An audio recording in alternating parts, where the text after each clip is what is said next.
All right, I think we are live.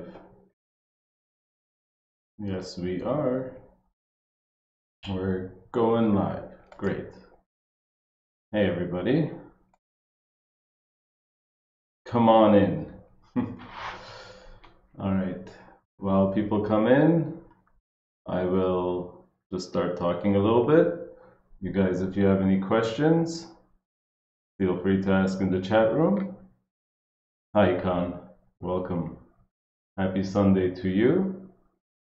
And let me know if you cannot hear me well, and I can adjust something, but yeah, let's begin. So in the beginning, what should we talk about? I'm just gonna go over the latest things I made. So if you go on my website, my latest, let me just go here.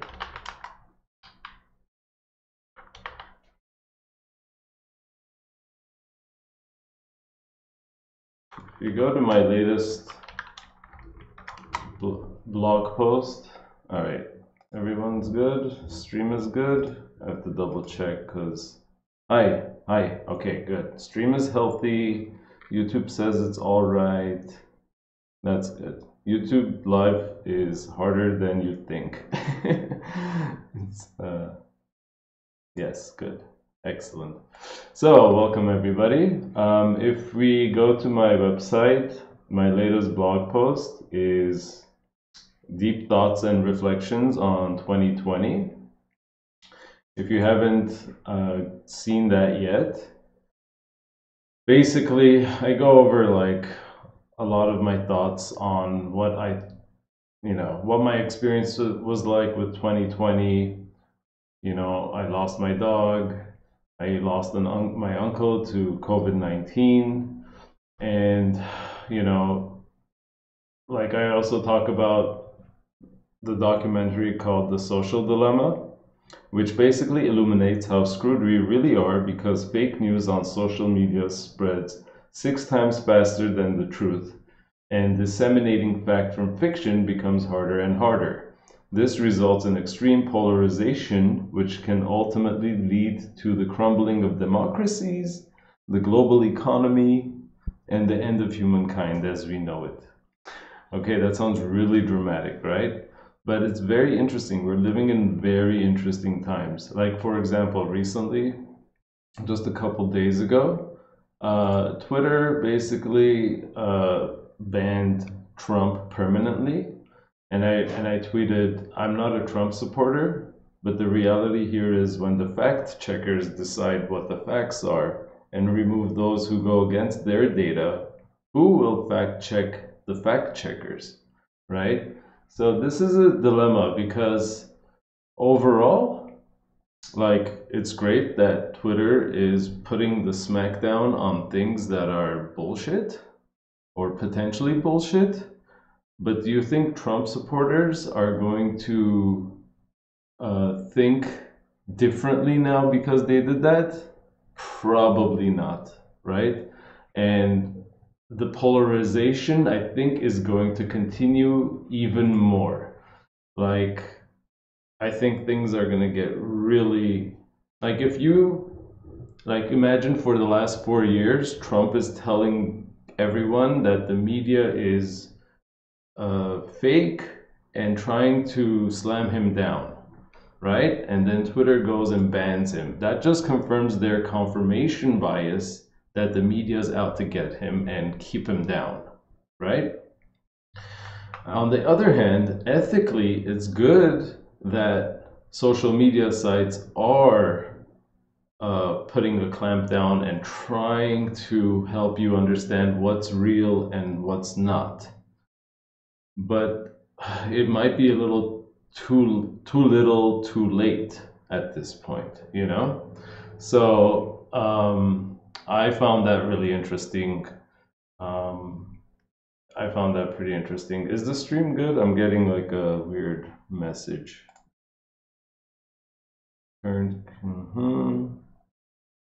Anyway, so We got a question here. Steven says, "Hey Antranik, I've just started the recommended routine and I'm loving it.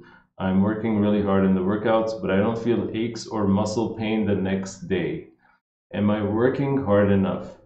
Yes. So soreness is not an indicator of, let me switch to me. Soreness is not an indicator of progress, okay? You don't need to feel pain or experience aching. Like you don't, like the saying no pain, no gain is really not true, okay? You will feel soreness when you first begin an exercise or exercises that you haven't done for a while, maybe a couple weeks or more, or if you do much more reps and volume than you're used to. However, if you are consistent, you will almost never feel sore. So the best metric for progress is going to be your actual progress with how you're performing your exercises, how well you're performing it, how well the form is improving, how is the tempo, are you able to do your push-ups and pull-ups explosively, you know, those are the numbers going up, are they stagnating, are they going down? Those are better indicators of progress by far. Okay, so don't feel like something's wrong, like you're not doing enough just because you don't feel muscle pain. Okay, it's not necessary to feel that. All right, I hope that helps answer your question. And if anyone else has any other questions, bring them on. We got another one from Mr. Kim. So Kim says, "I've been following the support hold routine and I've reached a point where I can face my palms out." Very nice. "But the more I do that, my wrists hurt. What am I doing wrong?" That's a good question. So if someone's not familiar with the support hold, it's basically like, by the way, if you do not have a pair of rings, you got to get a pair of rings. If you are watching this and you don't have a pair of rings, it's the ultimate tool in upper body training. Okay, so my dog Maddox is in this thing. I gotta show you. So this is the ring support hold that he's talking about. And in regards to pain, anytime you have pain on the rings, like it sucks. It sucks overall, and it could be just because your wrists are weak. It could be that you're not straight on like this, but too much like extended backwards. Does that make sense? Make sure your wrist is a little bit more neutral, like if that makes sense, rather than completely backwards. And that could help a lot, okay? So other than that, like, you know, false grip work can hurt a lot and all sorts of things. So it's really hard to say if your wrists have an issue, but I do have wrist warm-ups on my website. I really recommend you warm up your wrists if, you know, and see if that alleviates the issue. And if you have weak wrists, it can take months to years for them to be super strong. So don't give up. It can be really demoralizing. So I used to have like a really bad wrist on my right side. And I did the wrist mobility and stretches almost every day. And they didn't actually feel, like my right wrist didn't feel great until after like 3 years, okay? And then after those 3 years passed, I realized, oh, like my wrists haven't been hurting lately. And I kept up the work and I realized like I'm never getting wrist sprains or pain anymore. But it took like 2-3 years to get to that point. So, you know, anything is possible. Don't give up if your wrists are hurting, and if you think it's something serious or you've sprained it. I do have an article on wrist sprains. Just search like wrist sprains and my name, Antranik. So, and you'll go to this article called Dealing with Wrist Sprains. All sorts of good tips in here, like tons of good tips that can help speed up the process in case you have something more serious developing and it's painful well after your workout. Okay? I hope that answers the question.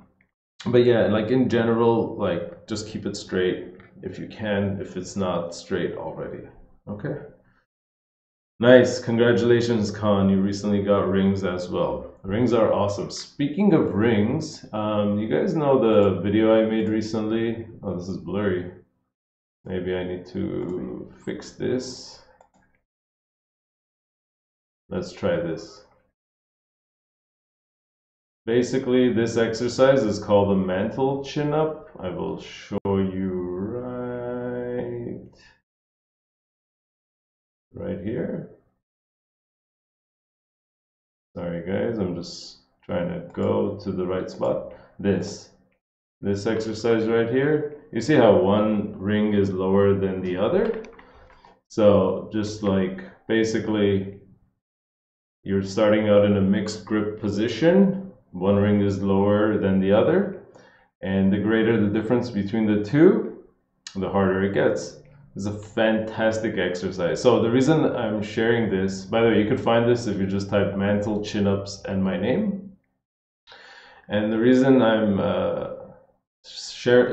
talking about this, not only because rings were mentioned, but if you have a pair of rings, start implementing this if you're good at pull-ups or decent at pull-ups and you want to do something harder that doesn't require weighted pull-ups. And recently I'm at the point where so before I was like at this level where it was like a few inches difference. Now it's like I'm at this level where I'm able to do it like until my bottom arm is completely straight. It's like, I don't know how much, like a foot or something of a difference. And I feel really strong. I feel like really good. So really, this is a great exercise. You just got to watch out for if your elbow starts hurting at all for any reason. You're doing a little too much, and it's a very humbling exercise. Just making the ring slightly off a little bit makes it much harder. Okay. Anyway, I'm kind of rambling. Sorry if I'm rambling. and yeah, let's see what else chat's got going on. Faye is quoting Pavel Tsatsouline. He says, "Be warned that how miserable you feel the morning after is not an indicator of progress." Exactly. You don't have to kill yourself. This is all part of that emotional insecurity that we have of not doing enough. And it's not only us who, like, if you're like us as trainers, like us as people who work out, but also the trainers, personal trainers even have this insecurity that they're not giving enough of a stimulus to their clients, which is not true. You don't have to kill yourself to work out. You just have to do the minimum effective dose to really just get some sort of super compensation effect, so the body recovers from that and gets stronger. So I talk about this a little bit, I believe, in my latest blog post on 2020, which you guys should check out. Where is it? I think somewhere. I'll just type emotional. Yes. Basically, I'm talking about how I've minimized my exercise selection down to the bare minimum, picking the most solid exercises that give the most bang for the buck. And basically, because I enjoy working out as frequently as possible. Okay? And this allows me to recover fast enough that I can work out very soon, maybe the next day or in 2 days, with needing very little rest.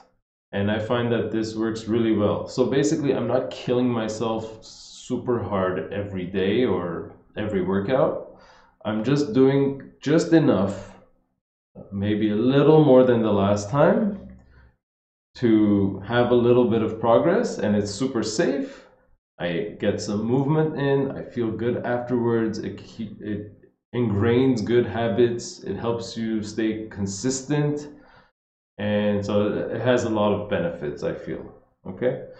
Anyway, let's go on to the chat. Anton's asking, is doing 5 by 5, so 5 sets of 5 reps of skin the cats, as good as back and lever pulls separately when conditioning the front and back lever? Okay, I have to read that again. Is doing the skin the cats as good as the pulls separately? So if you're doing back and front lever work, I would use the skin the cat as a warm-up. Okay? So because skin the cat should be easy before you start doing front lever related work and back lever related work.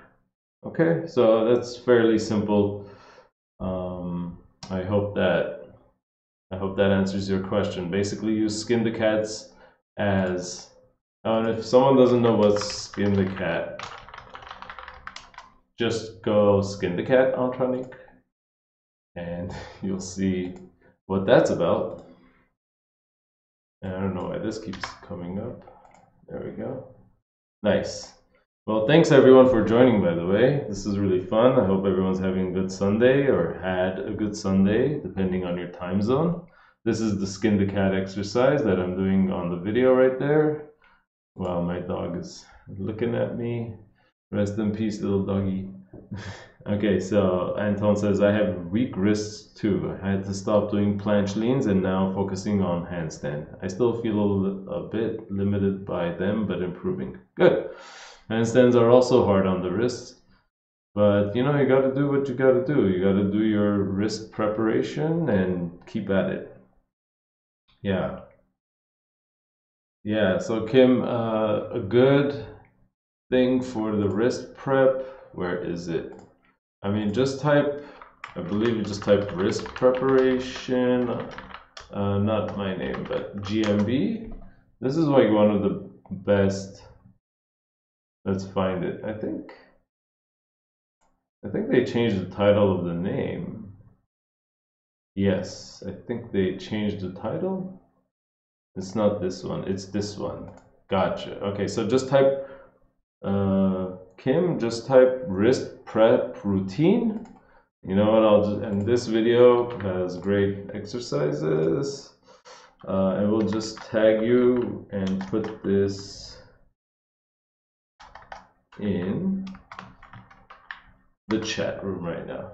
So implement that, like all those exercises in there every day, and it will be very helpful. It might take months, it might take years until your wrists are like super solid, but once they're solid, it's great. Okay. Papa's asking, when did you start shaving your head? It's a good question. I actually don't shave it. You can see I have some hair. I always trim it, and it's been years. I kind of just gave up and, you know, gave up trying to grow my hair. I don't know, man. It's been like, I don't know, 5-6 years. I think at least, maybe 8 years. Yeah, maybe like 7, 8 years. Gian is saying, hey, you're awesome. Cheers from Switzerland. Well, cheers from Los Angeles. Thanks, man.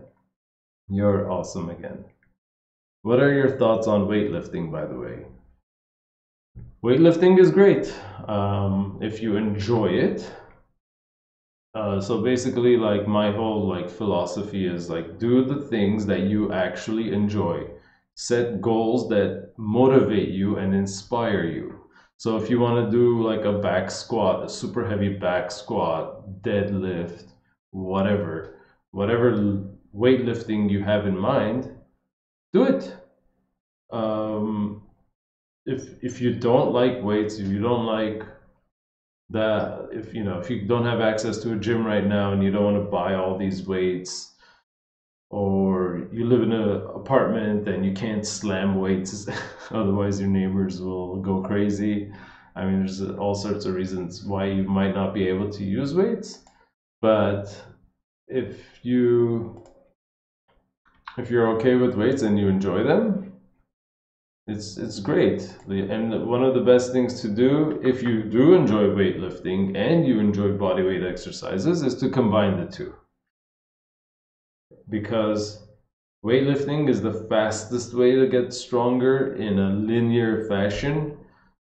But with bodyweight exercises, it's a little bit harder. You need a lot more coaching and help to understand the progressions, because it's not like super obvious, like, okay, I could do push-ups now what? If you're bench pressing and trying to just like bodybuild and work out your chest and triceps, all you have to do is add weight to the plate, add weights to the bar. But if you're doing push-ups, how do you make the push-ups harder, right? You can move on to rings, do rings push-ups, you could do pseudo planche push-ups.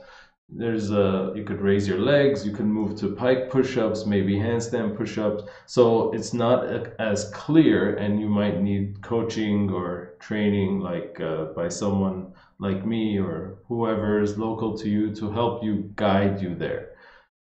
But weightlifting, it's much more steady and clear, and faster. Like basically you could grow in size faster. It's a little bit more efficient in that regard. So, but it ultimately comes down to what you enjoy. Okay, so yeah, that's basically it. Let's see. Dora Diskin is asking, I'm doing negative handstand push-ups. How long it often takes to be able to do it? What is your opinion using? Okay, so I'll answer that question first about doing negative handstand push-ups. I don't know how tall you are, how heavy you are. All these two factors, height and weight, affect your progress dramatically. So if someone is really short and light and lean, they might be able to do a handstand push-up without even training for it. Okay, assuming they're athletic and a bit, they have some foundation of strength. However, someone who's really tall and overweight, it might not be possible for like more than a year, or until they lose weight, for example. So it's really hard to say when you will be able to do a handstand push-up. Everyone has like a different base level of strength, and handstand push-ups are one of the hardest bodyweight exercises in regards to pushing, the category of pushing exercises. You're basically overhead pressing like 80% of your body weight, something like that. It's intense. It's not an easy feat to be able to overhead press that much weight, and it takes a long time. But a good progression I found is doing the partial range of motion handstand push-up. So if you're not able to, so for example, like let's say you're doing a handstand push-up against the wall, you could just set like a block, like a yoga block in front of you, and just go down until your head or nose touches that block, and then you press up. So maybe you're going down halfway or a quarter of the way to start, just to stay safe and just try it out. But going down all the way to the ground, you're not able to press back up, right? But as you get stronger, maybe you just flip the block to a lower setting, or just use a different, you know, some sort of target to hit your head down, right? So that is a really good progression. That's very motivating because the progress is pretty obvious, you know. So that is a good one that will keep you going. So I hope that helps, Dor. And what's my opinion on exercises using one finger, like a one finger push-up? It's literally just that's just like a feat of strength that you're just basically displaying the strength of your fingers. Okay, it's not necessarily anything more than that, if that makes sense. But basically, if you can hold a plank position, let's say, forget a one-arm push-up, just a plank position with on one finger, of any finger or two fingers, you know, that means that one finger is very strong, right? But it doesn't mean much else. I mean, sure, if you could do a one-arm push-up with one finger, it means you could do it with your whole hand easily as well.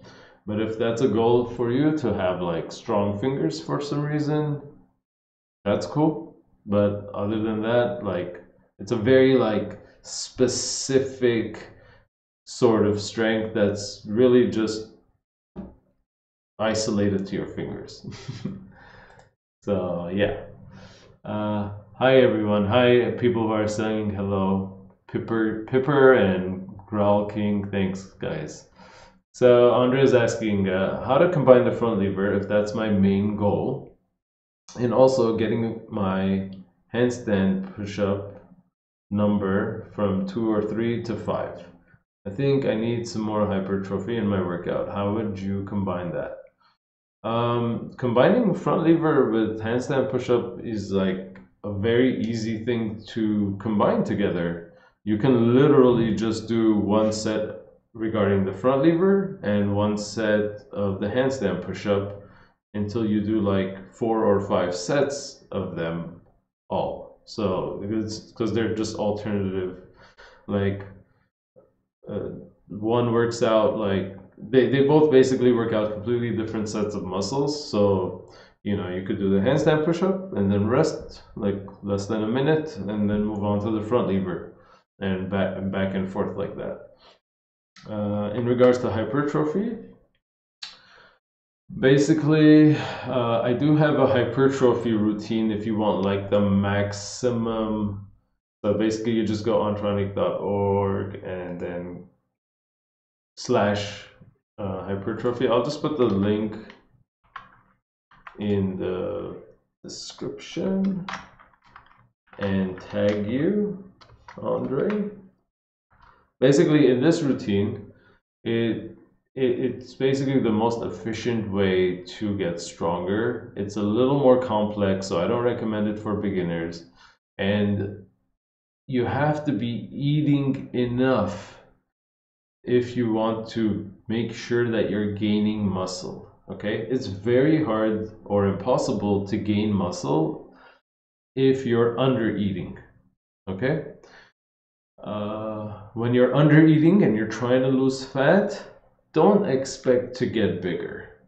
Where's that mass going to come from if you're not eating enough, right?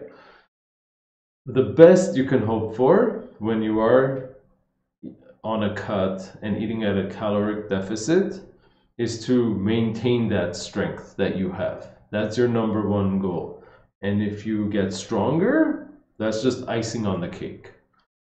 But then if you actually want to get as strong and big as possible, like in regards to your muscles, the fastest way to do that is to eat slightly more than you need to on your workout days, especially. Okay, on your rest days, you can just eat like a normal amount, but on your workout days, just eat a little bit more with emphasis on protein to give your body the building blocks it needs to get stronger and bigger. Now, what happens if you keep that up for a few months? is that eventually you're not only gaining muscle, but you're also gaining a little bit of fat.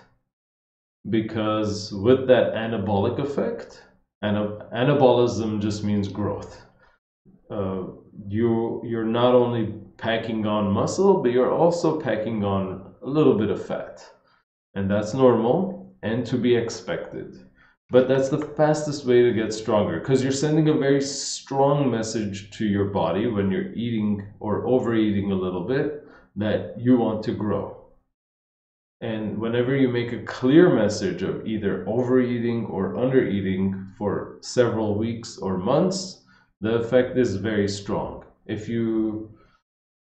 So basically just like choose one goal and stick to it. And then when you feel like you're getting like maybe a little too fat, just go on a cut, eat less, and then all of a sudden you'll trim the fat away pretty fast usually, and you'll reveal the muscles that you have been working on to, that you've been working on. That's it. And so that's why people go on bulking and cutting cycles where they'll do a bulk for a few months and then a cut for a few months. Because that's really the most efficient way. If you eat like at the perfect level that you need, like maintenance level, yeah, you might get stronger, yeah, you might not lose fat, but it's not the most efficient way. So, with a bulk comes the fear of gaining fat. So if you have any trauma with that, like if you used to be fat and you're like just scared to gain any fat again, you have to kind of get over that and find that balance of what works for you. But it's good because you have a whole lifetime to figure that out. So let me see what's going on here. Steve's asking, hey man, hope you're doing well. How low do you see Bitcoin going in this dip? Below current resistance of 36.5? Okay, so he's asking about Bitcoin, and let me see if I have a chart. Maybe I have a chart I can show. But in the meantime, so first of all, Steve, I'll tell you, nobody knows how low or high anything is gonna go. This isn't the right chart, is it? Nobody knows how high or low any asset, any Bitcoin, any stock, any cryptocurrency is gonna go. Nobody knows, okay? All you can do is dollar cost average into it the best you can. If you've been accumulating, like this is a crazy chart. Like this is insane. Like it's just been like on a tear, right? Ever since the March crash. I know this isn't related to fitness, but I said I'll answer anything. You could ask me anything. So like since the March crash, we've gone up what? Oh, what is that? It's I can't see it. Here it is. We've gone up. Bitcoin's gone up 940%. Let's say 900% from the bottom. This looks really parabolic. And what happens to parabolic advances is they have parabolic drops, right? That's unfortunate truth. Now the question is it topped out? We don't know. We don't know. It could just like maybe it like digs around here and then flies up higher. I don't know.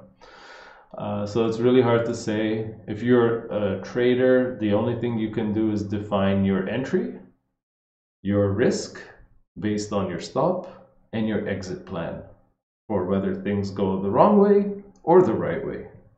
And it's not your entry that really determines whether you make money or not, it's your exit. So those three things, and I don't recommend you get into trading if you don't know what you're doing. It's not for the faint of heart. And most people lose money. So you have to really love it if you're gonna stick to it. Okay? So I will move on now to other topics.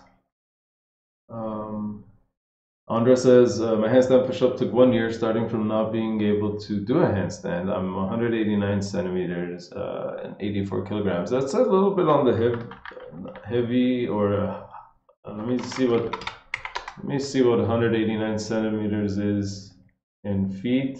Yeah, it's over 6 feet, 6 feet 2 inches. Yeah, like it's understandable that it's tough. You're on the heavier side and taller side. So just be what's the word? Like, don't give up. Okay. Pipper's asking, do you think it's possible to improve your ankle dorsiflexion? Yes, yes, yes, yes, yes. So I'm just gonna share with you the fisherman calf stretch. I think it's on Emmett Lewis. Emmett Lewis made it. Yeah. I'll link this to you right now. I'm gonna tag you, Pipper, and post this in the chat. So basically, this is Emmett Lewis. He's a legend, and and he's basically sharing with you this stretch. He uses a kettlebell, but you can use any weight on top of your knee, and you're basically pressing your knee forward with this weight. And it is really good. It's a very powerful ankle mobilization exercise that will improve your ankle mobility. So it might take time. You're like working with structures that are, you're trying to undo or make progress of structures that are stuck in that position or for like your whole life, basically, right? So just be like patient with that. Don't go too hard. Just try your best. And like that is like, and then you'll have a squat like this, right? So if your goal is to do a deep squat with your heels flat, then that fisherman calf stretch is a good one. And yes, you can increase your ankle dorsiflexion. Okay. Let's see, where am I on this scroll? How do you find a balance between pushing yourself and overtraining? This is a very good question. Recently, so if you go on my website and you go to like the second last, if you go to latest blog post section and you go to the second last thing, how to add RPE to your workouts to keep training injury free. I recommend you read this a little bit to help, and I'm just gonna tag you and link this in the chat so you could read it later on. But basically, I find that if I record my RPE is the rate of perceived exertion or rate of perceived effort on a scale of 1 to 10. When you finished all your sets, did you have the ability to do 1 more rep or 3 more reps or 0? Like that was it. Like if you don't have the capability of doing any more, then that's a 10. Your workout was a 10 out of 10 RPE, meaning max effort. You gave max effort. That's a red flag. Okay, it's okay if one workout is like that, but if at the end of every workout you should be recording your RPE, and that will give you an idea of how you're doing. So like you'll notice a trend. Okay, you'll notice like, okay, my RPE is 6. Oh, next time it's 7. Next time it's 7. Next time it's 7. Next time it's 8. Next time it's 8. Next time it's 9. Next time it's 10. So what happened? I went from like 6 over many workouts. All of a sudden my RPE is 10. What's happening there? If you are logging your workouts and just jotting down the RPE of each exercise or the whole exercise and whole workout in general at the end, you'll notice this trend. And this trend is telling you things are getting harder. and maybe your reps are not increasing, or maybe they are, and that could be a sign that you're not resting enough between workout days. It could be a sign you are resting enough, but you're just doing exercises that are way too hard, or you're doing way too many reps, and the fatigue is accumulating.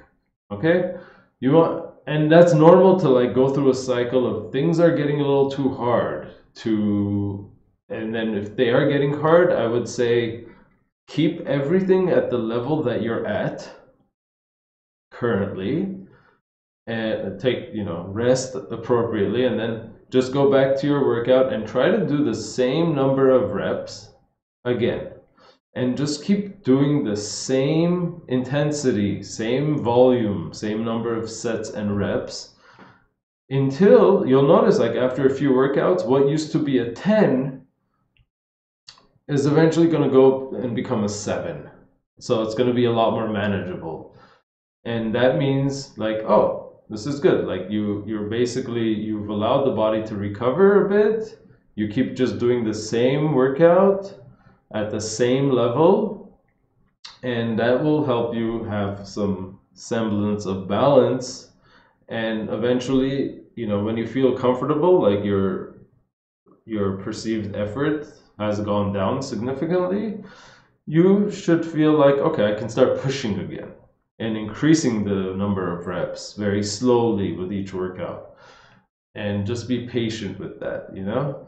So, if you ever feel any pain or whatever, like you're definitely pushing yourself too much. And my main thing is I want to just do enough so that I can recover fast. All right. And it's nice because I like working out frequently. All right. So I hope that answers that question. Sorry, I'm a little behind on the scroll. I hope you're all having a good Sunday. Where am I in the scroll? Dio is asking, cheers from Athens. Cheers, my friend. I want to thank you for inspiring me to exercise and even to slackline. Oh, that's great. What kind of equipment is best to invest for starting weighted bodyweight exercises? So, I'm not like too crazy about doing weighted bodyweight exercises. Personally, I like simplicity more. However, I would recommend overall,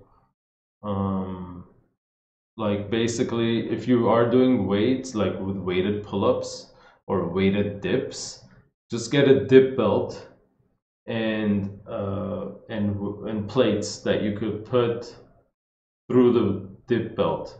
I would not recommend a weighted vest. Weighted vests are cool maybe for a short time, but it's easy to exhaust its use before you need more weight, and then it's just super clunky, vest, very heavy if you need actual weight, heavier weight, and it's expensive. It's much more economical and practical to get a dip belt and just put the weights through the belt. Okay. And in regards to slacklining, I love slacklining. So almost every day I will go to my local park on my bike and with my slackline and rings, and I'll just do that. And I will just do my rings and slacklining, and on the bike ride itself, I'll be doing these arm circles in opposite directions, like this, like this while I'm riding my bicycle. So my legs are going like this. Let me see how I look here. Yeah, my legs are moving, and my arms are going like this or the other way. And people look at me funny, but this is like my warm up for my shoulders before I get to my little place where I set up my tree. I set up my slackline and rings on the tree, so my shoulders feel warmed up, and yeah, it's fun. Anyway, slacklining is super fun, and then Polly's asking, I think you missed my comment earlier. I cannot supinate my arms. Any tips for exercises? Max I can rotate is perpendicular to the ground. I cannot do the rings RTO hold. Is it okay to skip? Perpendicular to the ground, meaning this much? This? Normally, this is all you could do? Supination is like this normally. If you cannot externally rotate your arms, like at all, the supination, by the way, guys, supination is this. External rotation is supination, it's the same thing. Internal rotation is this, also known as pronation.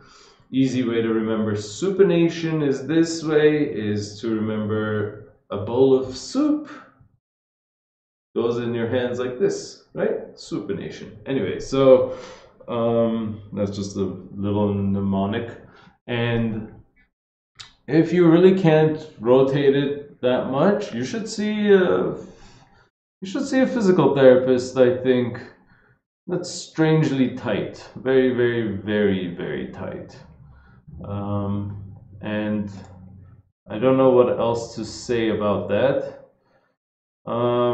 But yeah, you have like very tight muscles in your chest. It could be like your shoulders, it could be your rotator cuff. It's a little bit complex. So I would say get that checked out actually, because that's unusual. So is it okay to skip like the rings turned out support hold if you can't supinate? Yeah, that's okay, man, but you should get that checked out so that you can do it. Don't let that be a limitation. Love Needs asking, hey Antranik, can you recommend some nutrition tips for hypertrophy? Yeah, I spoke a little bit about this before. Basically, you want to try to overeat. Okay, you want to overeat. You want to be able to eat enough so that you can just have the building blocks necessary to grow muscle. If you overeat too much, more than 500 calories of surplus, it becomes a bit excessive. So aim for about 500 calories, maybe like 300 to 500 calories more than you need to per day to have a strong hypertrophy effect over time. Now, I don't know what your issue is. Some people have big trouble with eating enough. I know that sounds like not an issue, like you wish. People who have like trouble eating enough will wish that they could eat more so they could get bigger. And then people who have no trouble eating and they have a trouble with overeating always wish that they had the other person's problem. So human condition is never satisfied. It's just in our nature to always just want more, and want what others have, want what others don't. I mean, want what, what we always want what we don't have, basically, right? And then when we do get what we want, it's never enough. So just be mindful of that. Understand that it's really just don't let that get to you too much, because it's never gonna end. But if you give more detail on what other tips you need, just let me know. Oh, and more protein is helpful. So don't just eat like any surplus of anything, like 500 extra calories in potato chips is not as ideal as just like chicken and rice, for example, So, yeah. So let's move on now. Khan says, I also have a personal question. I really lack leg flexibility. It comes up during pretty much any exercise. Your hamstring flexibility routine helped me, and I'm seeing progress. Oh, that's good. I also started wondering whether my main problem is an anterior pelvic tilt and tight hip flexors. I wonder if I could show you a picture of my back to get a review of my posture. You should just email me at info@antranik.org with that photo, so you don't have to show everybody. But usually you will benefit, most people will benefit from stretching their hip flexors. I do it every day. And so if you do have an issue with anterior pelvic tilt, you should definitely go for it. And also, let me share with you guys something you might like, or a con you might like. If you go antranik.org/anterior pelvic tilt, which stands APT. So if you just antranik.org/APT, you will find this thing I made. Oh, why am I? There we go.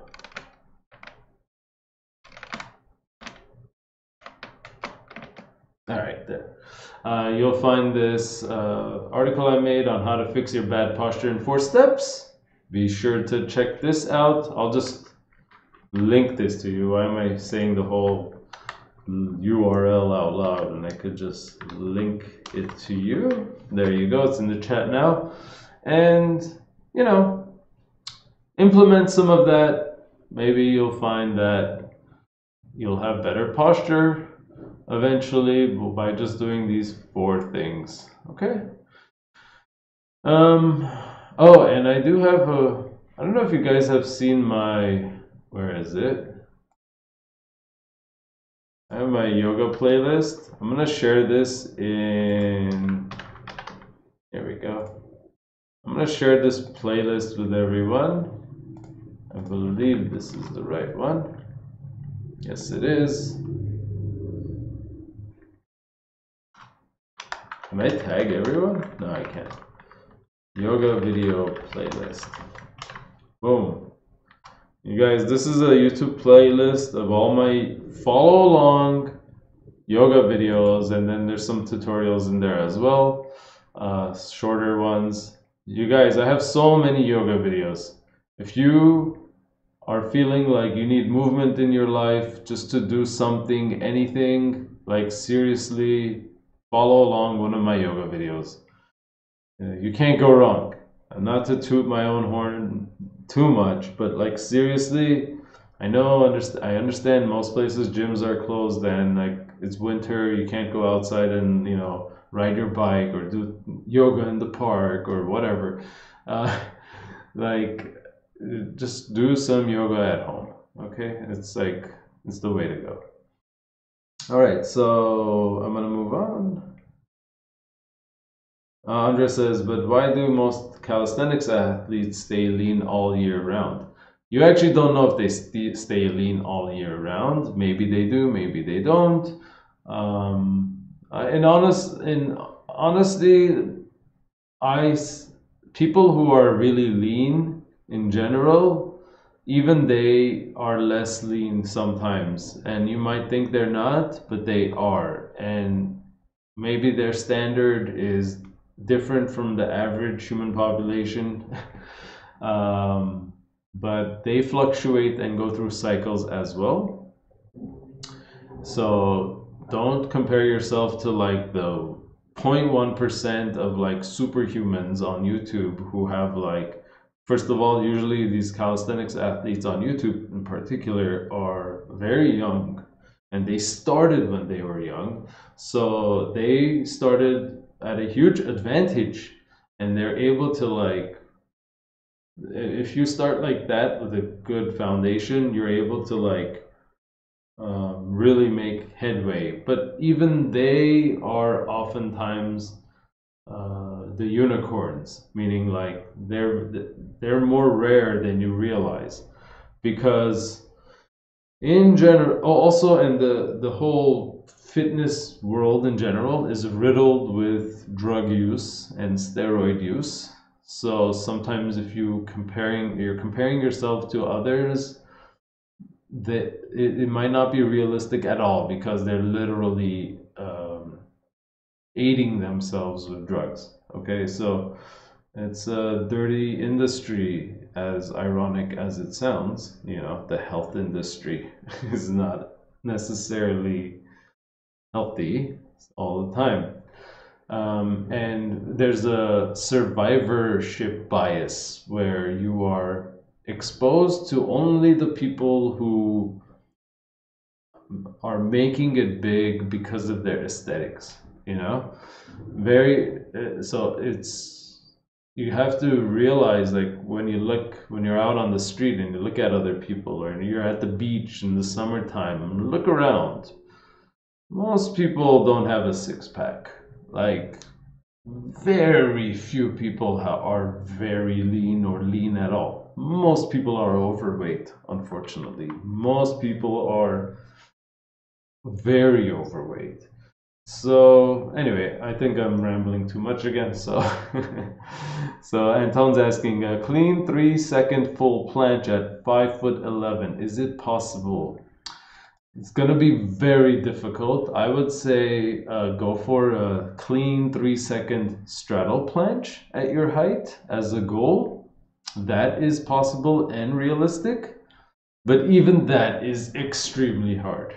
Okay, if you can get the straddle planche, that is a good goal. Like, that's a great goal. If you can get a straddle planche at your height, 5'11", that's excellent. Then you should, if you get that, then you can think about going for the full planche. But it's honestly very rare. Okay. What's an efficient way? Hey, hi Robert. What's an efficient way to loosen up my hamstrings? I have been stretching. Oh, I lost the scroll. Yes. What's an efficient way to loosen up my hamstrings? I have been stretching daily and it helps, but I'm just not seeing the results I'd like. Well, I guess this is a good time to just share. Like my hamstring flexibility routine. It's basically one of my premium programs. Register. And I will tag you and put this in the chat right now. And tag you, Robert. So I know this is like a paid product, but it really is like the best routine I've made. It's a follow along video to help you gain hamstring flexibility easily. And it's efficient, very efficient. It doesn't take up too much time, and you know it's gonna work. So I gotta drink some water here.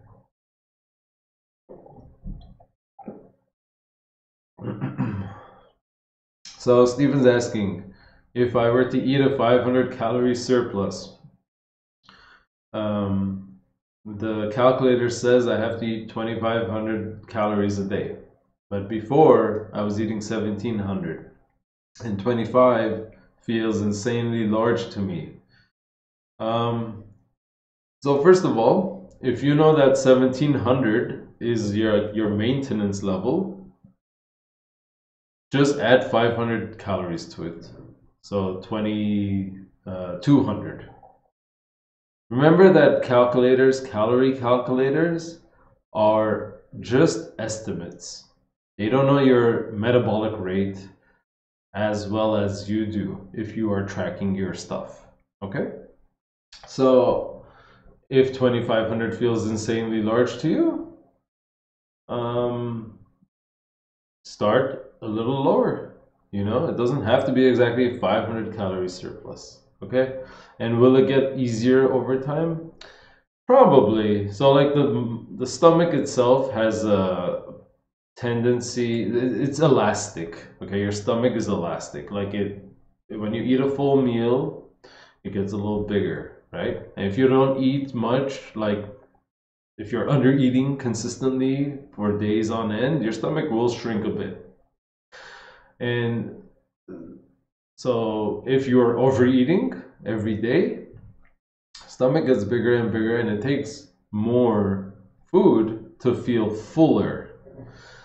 So in general, it becomes easier and easier to overeat because the stomach is able to expand from its default stage. So yeah, it should get easier over time to overheat. That's probably why most people are obese, unfortunately. Anyway, so best way to pick or screen for a physical therapist or a chiropractor? That's a tough question, Ed. That's a tough one. I would. The only way I've known is just to go to them personally. First of all, I only go to, instead of occupational physical therapists, try to find sports-oriented physical therapists. And so that narrows you down a bit, okay? And then you're just gonna have to read up on them, read their reviews, and visit them and see how they, see how you feel. Like, do you think like they're a good match? And you just gotta try. There are specific sports-oriented clinics that just that have a great team, and those are the kind of clinics you gotta find. Okay.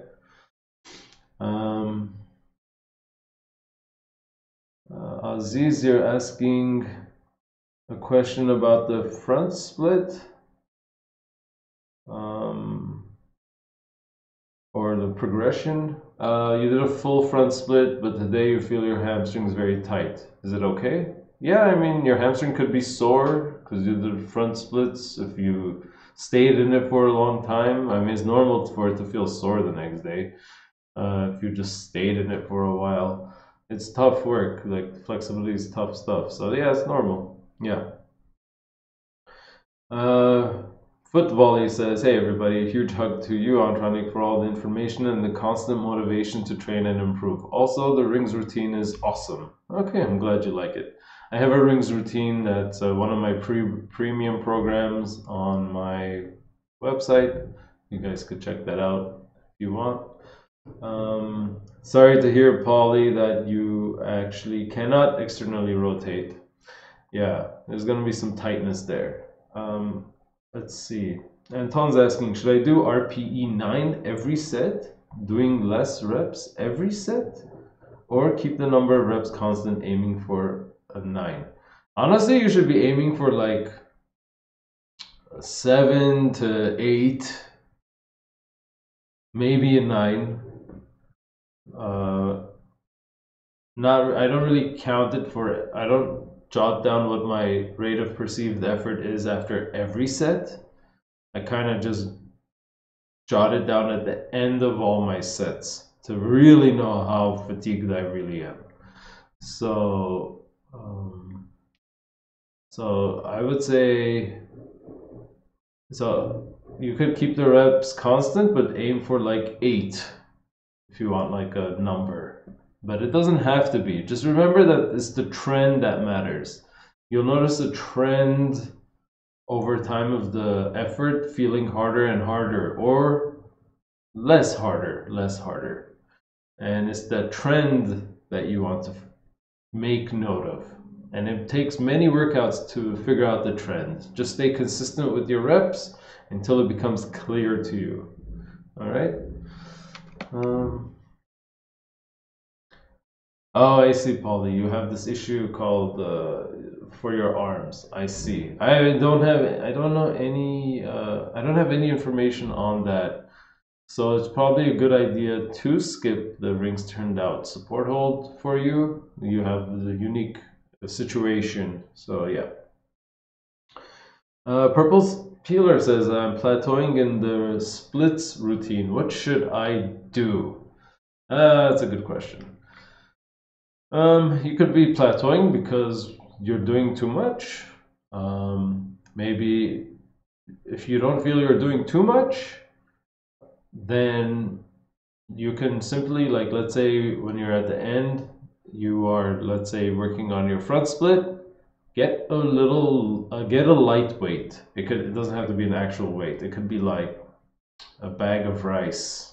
It could be like anything that's a few pounds. 5 pounds even is like good. Okay, like it doesn't sound like much, but just hold it, and instead of you doing the front split or the middle split with your body weight, your normal weight, adding just like 5 pounds will get you deeper.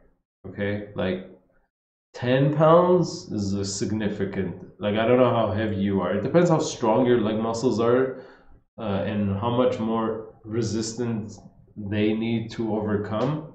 Like me, I could use a heavier weight, but even if a few pounds makes a difference even for me. So start with a light weight and don't go insane with the weight because it's a very powerful technique. Okay. All right, we got a bunch of questions. I've been streaming for 1 hour and 5 minutes. Remember to smash that like button. We got 57 viewers. This is great. Thanks for watching, everyone. What should I'm gonna do this and move on to the next question. Foot Volley is asking, when should we move to the more advanced progression? In overcoming gravity, there are various strategies, or the simplified rule of 3 reps or 5. What do you suggest?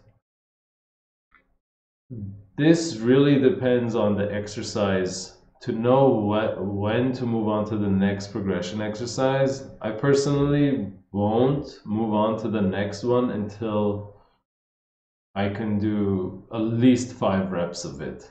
Okay?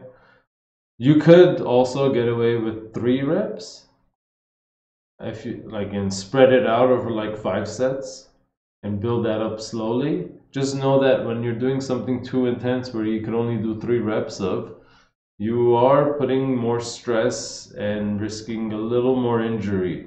The chance of injury becomes harder because you're basically risking a little more. You're working on the extremes, right? So just play it by ear. You don't have to be like, you just basically have to try the next progression, see if you could do a bunch of reps or just a few reps, see how many sets of those you can do, and if you think that's enough, if you could do like 5 sets of 3 reps, that's probably the bare minimum. Okay, that's probably the bare minimum I would say. And make sure that you have a strong foundation of the previous progression or the current progression you're on before you move on. Okay, so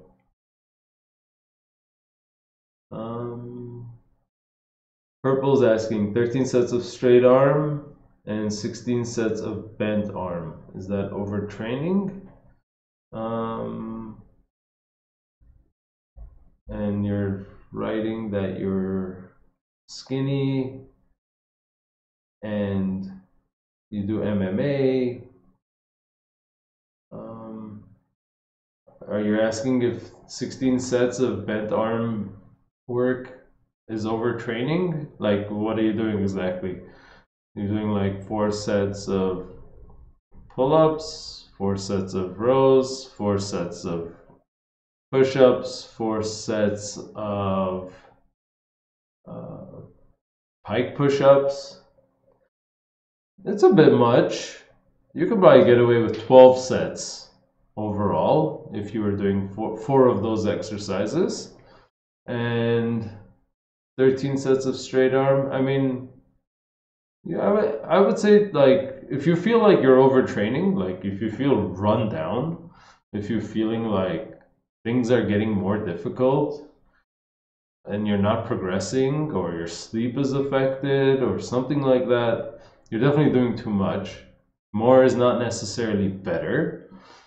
You want to be able to do like just enough to have an effect. But if you're used to doing 16 sets, like let's say 4 sets for 4 exercises, and you're used to that already, that's okay. It's not overtraining. Just remember, you need your rest days. Workouts make you weaker. Rest days are when you actually get stronger. Okay? So you have to find that balance. Steven says, I've been following your yoga videos on my rest days and I'm loving them. Thanks so much. Can I do them on the workout days as well, or it might be too much. Honestly, you could do the yoga videos anytime. You could do them after your strength training, on your rest day, it doesn't matter. It's like a low impact, not too hard, doesn't interfere with anything else too much. So it's nice to do it after a workout. So yeah, that's what I would say. Hi, Cooler Yoshi. Thanks for saying hi. Any advice for slight shoulder bursitis after bad form on dips? I don't have any specific recommendation for that other than if it's not going away and getting better, see a physiotherapist to help you. Shoulders are very complex and it's not responsible of me to just recommend anything. I would say you would probably benefit from getting a TheraBand and doing band-related rehab work for your shoulder for only exercises that don't hurt. Okay, very important. Cannot be causing more pain. So, but I would really recommend you see a physiotherapist to help you in that regard. Because bursitis maybe has a different specific treatment that I'm not aware of. Okay. Oh, purple peeler, you're 14. I see. You want you eat whatever you want. I know. Enjoy it because you're naturally on tons of testosterone right now. You're basically taking steroids naturally. Your testosterone levels through the roof. You could eat whatever you want. You can work out as hard as you want. So yeah, you could probably do your 16 sets of bent arm training probably. But you know, if someone's in their 20s or 30s or more, it's a bit much. So just take advantage of the time that right now you're young and skinny and just work out hard and learn a lot on how to do things the right way. Okay? Passerby is asking, do you use any weights or your whole workout is body weight focused? My whole workout is body weight focused. Passerby is asking, will there be a squat progression video? I feel like I'm not doing supported squats and I can't progress. The only video I have on squats related stuff is the pistol squats. So if you just type pistol squats and my name, you'll find the video on that. So I can probably just play this in the background right now and move on to the next question. So yeah, check out the beginner guide to pistol squats with me, but I don't have like a squat tutorial other than that. Is it normal that so Cooler Yoshi's asking, is it normal that my ring support hold progresses really slow? Like I gain a few seconds every week? Yeah, that's pretty normal. Ring support hold is a beast, but eventually once you're comfortable with it, it's gonna be easy. It's gonna be like easy all the time. Okay.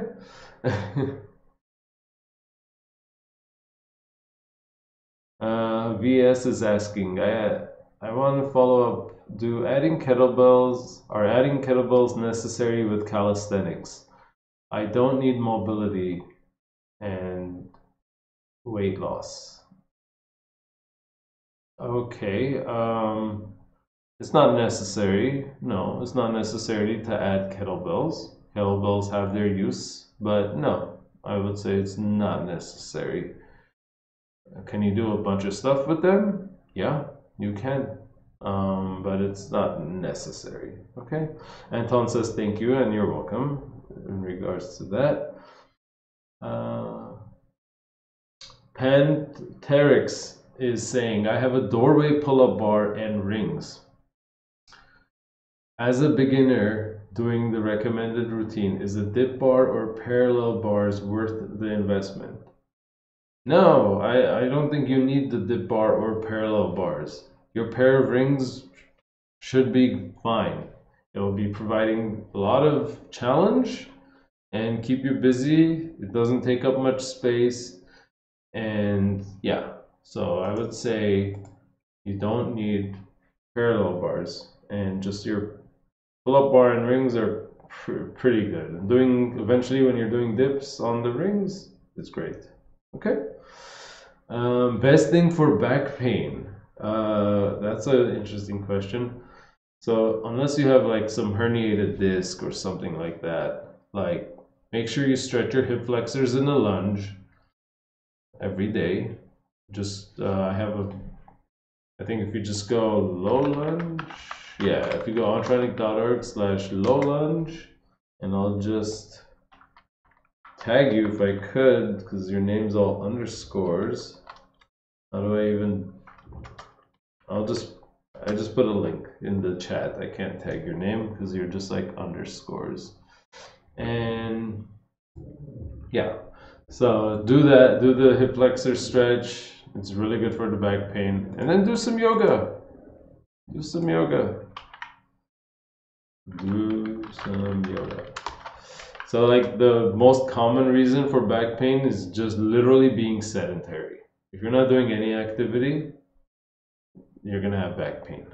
Okay, so like even besides these things, like just have some sort of exercise routine. Okay. I'm catching up to the chat.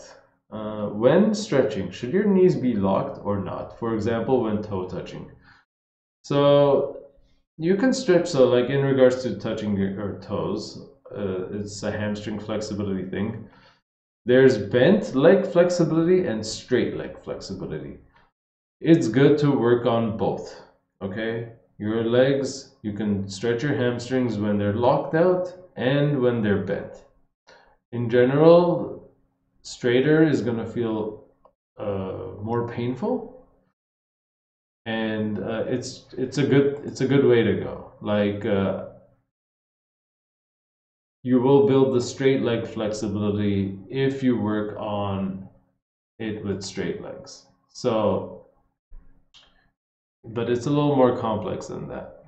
In general, you do want to strive for having straight legs. And if it's impossible to straighten your legs in a certain stretch, use props, anything that, or like back off a bit so that you could do it with a straight leg.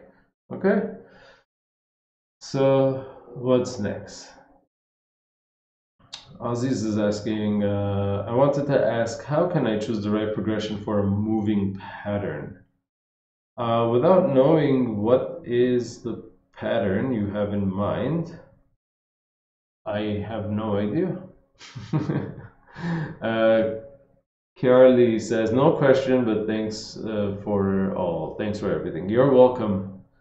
Thank you as well. The passerby says, thanks for the suggestion and have a great year. Goodbye.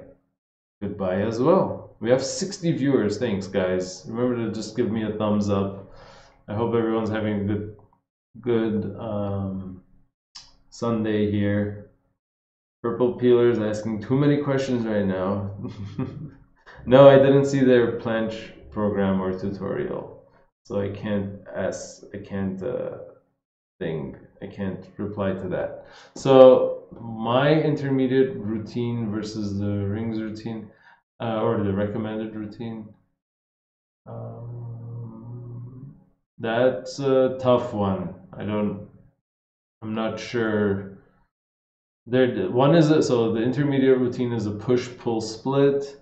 The RR is a full body workout in one day. And in general, you don't need to do a split, just focus on the full body routine. And that's about it. The split is good, is helpful if you want to, like having a push-pull split is helpful if you just want to break up your workout because you don't have enough time to do a full body thing in one session. And that's about it. Oh, Aziz is asking about the general progression in the recommended routine. Basically, anything that you could do 5 reps of, start with that. Okay, very simple. Start with something that you could do 5 reps of, minimum 3, ideally 5. around there, and that'll be the right intensity. So you could do like 3 sets of 5 and build that up until you could do like 3 sets of 8. Okay, so that's like my general recommendation for that. But yeah, I think I've caught up. I did catch up. Oh, by the way, so like remember I said I bike opposite arms. Like I ride my bike, and as I'm biking, I'm like circling my arms in opposite directions.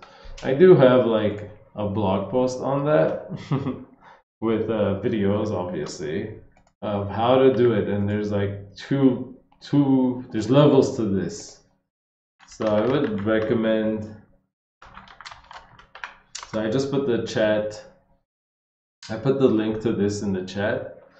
And I recommend you guys master this. This is a great little thing. It's a great warm-up. It's mentally confusing in the beginning how to do it, but it's awesome. And I do them like when I'm bicycling. So like some people ride with no handlebars. I'm like taking it to the next level. Okay, so do I play any sports? I don't really play any specifics like team sports. No, I haven't been playing. Was playing soccer like a couple of years ago regularly, but nowadays like I mostly ride my bike. I'll play frisbee with someone else sometimes. I I walk on the slack line. I do my rings, but in regards to team sports, no. I surf once in a while. That's also a solo sport. What else is there? I don't know. Yeah, I'm pretty active. What if you can do 5 reps of the arch body pull-ups? That's fine. Then just do 5 reps and build it up to 8. And what if I have to do the tuck? But sorry, I have to read this. Try to make your purple peeler. Try to make your questions all in one comment.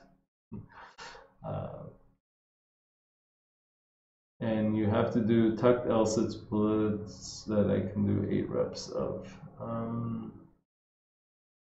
Choose, like seriously, just choose whichever one you think is you're weak at and you need to get better at. Like, that's it. Just put the work in, okay? If the arching pull-ups are really difficult for you, go for that. Yeah. Ed is asking, best recommendations for water-based exercises. That's a good question. I'm not exactly sure, man. That's a tough one. I mean, I swim, I surf, I love the water, but like a specific water-based exercise, I don't have one off the top of my head. Just learn your front stroke, like your front crawl and your back stroke, and those are awesome. Like what I love to do is like I'll do the backstroke, right? It's hard to show. Like I'll be doing the backstroke. Oh, it's hard to do now. Backstroke, and then turn, and then start doing the front, and then turn and do the back. So like I'm constantly flipping. My body's either facing up to the sky or down constantly, and that's really fun. Like for every 3 spins, alternate between the backstroke and the front stroke. That's really fun. That's a great exercise. So Aziz is asking, is mana one of your goals? No, mana is not one of my goals. Maybe if I was 9 years old, and I had, I was in gymnastics, I would like say, okay, maybe I can do a mana, but I can't do that. What's your opinion on Ido Portal? I don't really have an opinion on him nowadays. He's just the,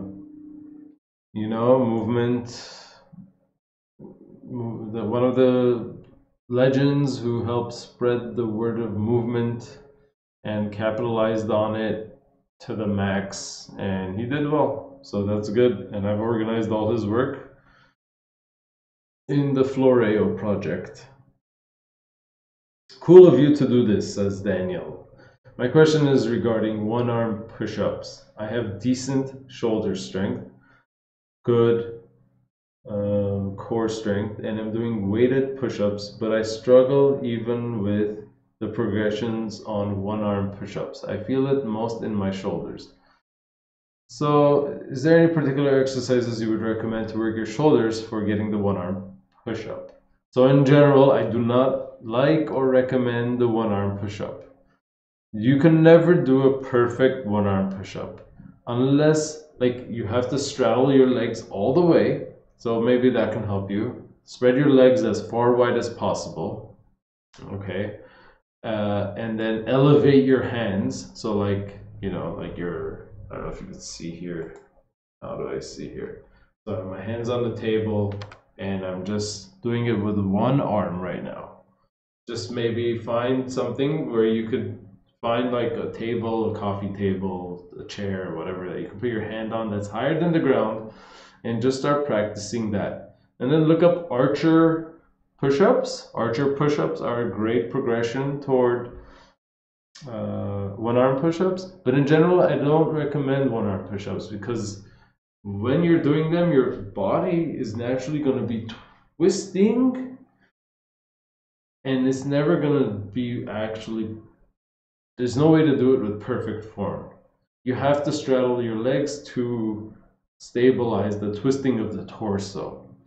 And it's kind of a dead-end progression. So like, sure, you could do a one-arm push-up now. Okay, now what do you do next? A weighted one-arm push-up? Like, there's nowhere like that. It kind of like leads to a dead end. But it's cool. Like, if you want to do a one-arm push-up, you really want it, it's your goal, you can do it. Just look up archer push-ups and do incline one-arm push-ups with your legs straddled, and that as you get stronger, you lower the incline so your hands are eventually on the floor, and that might get you there. Okay. So yeah. Seb is saying, hey man, a few years ago one of your videos showed me how to do my first pull-up. Since then I could do them easily and have shown friends your techniques and help them to do it too. And you're the best. Thanks, man. That's awesome. That's great to hear. I'm so glad I could help you get your first pull-up. Yeah. So I've been streaming for about an hour and a half. I'm gonna wrap it up soon. You guys have any last-minute questions? Just throw them on because my throat is. I don't normally talk this much. So. Let's see, where am I in the scroll? How long should you be able to hold a clean L-sit before you move on to the V-sit? And how should your flexibility look like? Okay, so I would say clean L-sit for minimum 20 seconds. 30 seconds is a good goal, but it's not necessarily. So minimum 20 seconds, I would say. And how should your flexibility look? V-sit is mostly like more triceps strength and hamstring flexibility, as well as active hip flexor strength. So, how long should you be able to hold?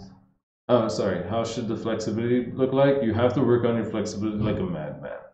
If you want the V-sit to be a real V or I-sit, you need extremely good hamstring flexibility. And no matter how strong you are, if you don't have the hamstring flexibility for it, you're not going to get it. But if you have a clean L-sit already, I recommend you work on tucked V-sits to build the strength up. And a tucked V-sit is basically a tucked L-sit, but you're trying to push your knees up as high as possible. Tucked V-sit is awesome. It's a great exercise. So I hope that helps you, Purple Peeler. Do you do YouTube and or movement full time? Yes, I do. Yes, I do, sir. I try to get a video out every week. If I don't have a video out, I will make a blog post, such as like this one I did last week, and this week I am making a video. So this coming week I should have a yoga video out for you guys. It's been a minute since I've made a follow along yoga video. I want to make one, so I think you guys would like it too. So that's what's coming up. For a home gym, no barbells, squats, or how do you ensure enough hip hinge pattern and hamstring glute lower back training? Can kettlebell swings be used as a temporary substitute for deadlifts? Yeah, kettlebell swings are really good for your lower back in general. So that is actually a great one, like a fantastic one. So if you have one, use that. Okay, that's a good one. What is the secret for consistency? Honestly, you have to be doing something like you genuinely enjoy, right? But even if you don't enjoy it, you sometimes have to force it. And discipline is the best. Literally discipline, and just force yourself to do things even when you don't want to. So like what I do is like I make a to-do list in the morning or the day before, and then I write a number, like prioritize them, like number 1 this, number 2 that, number 3 that. Like I'll just like have kind of an order loosely of what I'm gonna do first, what is like top priority.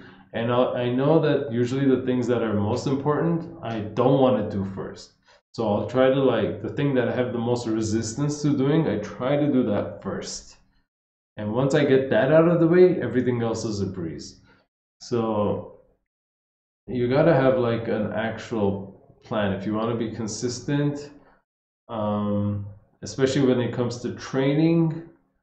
Like have a log down what exercises you're doing, what's the date, how do you feel, like jot some notes at the end of your workout, how do you feel. And you know, sometimes like basically if you have a log, like you'll know how many days has it been since you last worked out, and you can't just forget about that. So yeah, I see a bunch of plants in your videos. Did you just buy some green plants so it was nice to look at, or is there more to it, like indoor clean air kind of thinking? It's not about the clean air. It's more about like green plant, like having a plant. I have one right here. This is I can't see myself. Is this here? Uh-huh. Here's a plant. Is a money tree. Oh, the green doesn't come out well because the green screen is also green. That's funny. Anyway, I just have a bunch of plants because they're good to look at. They make you feel good. It's an easy way to make your room feel good, as long as it's not overfilled and tacky. But yeah, it's not about like clean air. I mean, if I want clean air, I'll open the windows after a nice rainstorm, and that's like clean air. So I didn't even think about that. Yeah, they generate oxygen, but it's not like the main thing. It's just aesthetically, it's pleasant when you have some plants around you. It's decoration, basically. So I caught up to the scroll, guys. I am so glad that everyone has been active and everyone asked a bunch of very cool questions, and I think I answered them. I'm gonna sign off now. If you guys have any questions, always you can email me. You can email me at or contact me. Just go to my website. You go to the top to the About Me page and just do contact Antranik. So, and also you can always check out my training programs on my website as well. If you're looking for something robust, It's on the top where it says my training programs. And I thank everybody for watching, and look for a yoga video that's coming out next weekend, and that's gonna be the bomb. All right, Aziz, thank you, you're welcome. Ed, you're welcome as well. You're all the best. Thank you for all your support over all the years, and I'm gonna sign off right now. Have a great rest of your weekend, and see you then.